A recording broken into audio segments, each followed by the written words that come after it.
أهلا يا حفيدي، لم أرك منذ زمن. أهلا.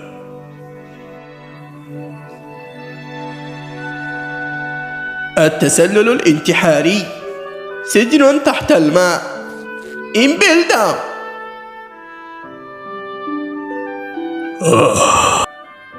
كنت أتمنى أن تصير أنت ولوفي جنودا عظماء في قوات البحرية، ولكن حصل العكس تماما، فصرتما جنودا سيئا السمعة للقراصنة.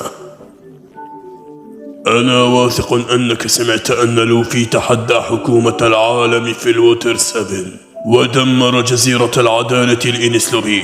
لقد ذهبت إليه ولقنته درسا بقبضة الحب هذه.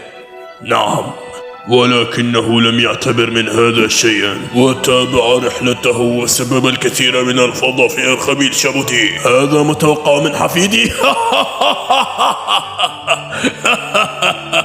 نعم، لقد أخبرت لوفي عن أبيه. ماذا تعني بأبي؟ هل لدي أب؟ اسم والدك هو الثوري مونكي دي دراكون. لقد كان متفاجئا أن لديه أب حتى. هذا لا يهم، سواء عرف أم لا، فهذا لا يغير حقيقة أنني أنا ولوفي تجري في عروقنا دماء أخطر رجل في العالم. من المستحيل أن نصير جنودا في البحرية، ولهذا أخذت اسم بورتغاس من أمي التي أدين لها بالكثير، ولا أهتم لذرة واحدة من نصف دمي الآخر الذي حصلت عليه من ذلك الأب عديم النفع. أليست لدي أي ذكريات عنه، ولا أدين له بأي شيء. أجل أتفهم، ولكنه كان يحاول، كما قلت لك يا جدي. لا يفترض أن تلقى حتفك في مكان كهذا أيها الولد.